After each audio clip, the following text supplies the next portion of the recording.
রাহুর রেমেডি কিভাবে করবেন? দেখুন, রাহুর মাথা আছে, শরীর নেই। রাহু হচ্ছে ইলিউশন, আমাদের মায়া জালের মধ্যে রাহুর একটা ভূমিকা রয়েছে। রাহুর টাইমে আপনার এমন কিছু হবে, যেমন ধরুন আপনি যে ডিসিশনস গুলো নিতে চাইছেন সেটা হয়তো নিতে পারবেন না। কেন কি আপনার ডিসিশন এবিলিটি, আপনার ক্যাপাসিটি, আপনার মানসিক অবস্থাটাতে একটা অবশ্যই প্রবলেম ক্রিয়েট করবে। রাহু কি করে? আপনার ডিসিশন মেকিং এবিলিটিতে প্রবলেম ক্রিয়েট করছে। আপনার অ্যাম্প্লিফায়ার মানে হচ্ছে আপনাকে উত্তেজিত করে দিতে পারে, আপনার টেম্পারমেন্টটা চেঞ্জ হবে, আপনার মুড সুইংস হতে পারে।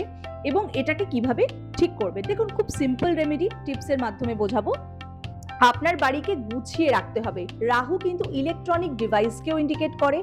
আপনার বাড়িতে যে কোনো তার জাতীয় জিনিস, সেটা ওয়েস্টেজ হতে পারে, ওয়েস্ট কোনো চার্জার হতে পারে, কোনো রকম কপারওয়্যার হতে পারে, যে কোনো তার ডিভাইসেস যেগুলো পুরনো হয়ে গেছে, যেগুলো ইউজ করা হয় না, সেগুলোকে ফেলে দিন।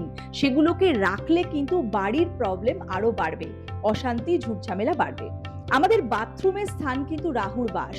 তার মানে বাথরুমটাকে অবশ্যই পরিষ্কার রাখতে হবে, পরিচ্ছন্ন রাখতে হবে, সুগন্ধিত রাখতে হবে।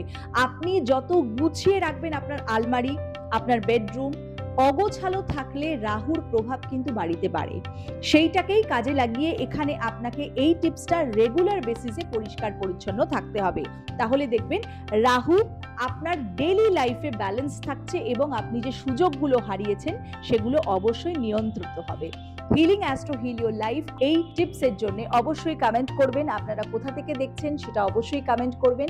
এবং আপনারাও কি রাহুর কোনো রকম মহাদশা অথবা যে কোনো শনি রাহুর কেতুর দশা দিয়ে কি আন্ডারগো করছেন, অবশ্যই জানাবেন। এবং আপনাদের কি এক্সপিরিয়েন্স রাহুর দশা, সেটাও কমেন্ট সেকশনে কমেন্ট করে জানাতে পারেন। হরি ওম তৎসৎ।